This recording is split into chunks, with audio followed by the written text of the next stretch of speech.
So, yung roots ko po na yun ay hindi ko po makakalimutan. Kaya po, yung masasabi ko sa inyo, for 40 years, hindi pa po natin pinag-uusapan yung the next year na i-share ko po sa inyo. So, I am here po in behalf of Doulas for Christ World Harvest Ministry, in behalf of Bishop Oriel, and also G12 family, in behalf of Pastor Cesar, Pastor Emma Claudia, and of course, the whole national G12 team, and of course, the international team in NCI. Pastor Nelly, for me, it's not a loss because I know the anointing just gets better. The anointing just gets stronger. At hindi lang po sa amin yun, lalo na sa mga children. So, ang tawag na sa'yo, Bishop Joel. Huh? So, hindi po nilalagay po sa ilalim, sa grave ang anointing. So, mag-expect po kayo na kung talagang ino-honor natin si Bishop Early, at least alam po natin may template tayo sa well done, my good and faithful servant. Amen po ba? Wala nang magsasabi na hindi natin alam at hindi tayo makakarating sa well done, my good and faithful servant. Alam po natin na well done, and he remains good, a wonderful person, and a faithful to the end, and a servant leader. Amen po ba? Amen. Okay.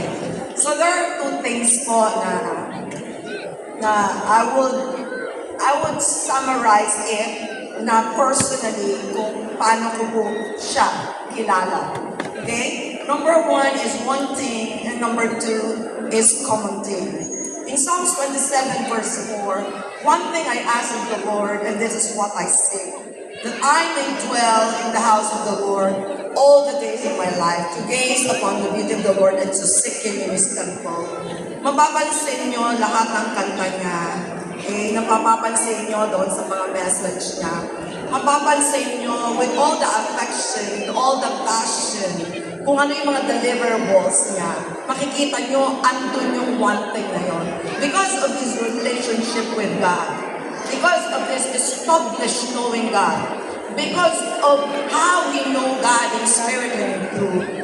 Yun po yung kanyang nilalabas. Kasi you can never fabricate servant leadership. Amen. You can never fabricate who you are as a person. Kasi hanggang dulo, lalabas po yung mga fruit. And ladies and gentlemen, tayo po ang lahat ng fruit na yun. Amen po ba?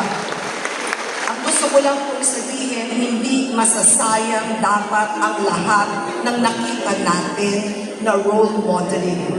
Pastor Nelly, Bishop quote the good fight. Because of his innocence, yun lang alam niya. His innocence of just loving God and serving the Lord. And he kept the faith. And he finished the race. That great thing, Pastora. And alam namin, lahat tayo unanimous. Hindi niya po yun magagawa nang wala po kayo at wala ang pamilya. Lalo na with the assignment, with the appointment, and with the anointing that comes from God and the Holy Spirit. Amen.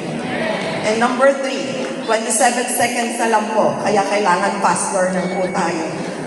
Ang common thing, sa kanyang common sense, the now, the next, the unborn, and the children of the unborn, kailangan they have to know God.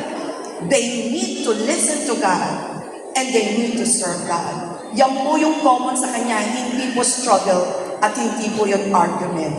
So maraming salamat po sa inyong lahat for this wonderful opportunity. Pastora,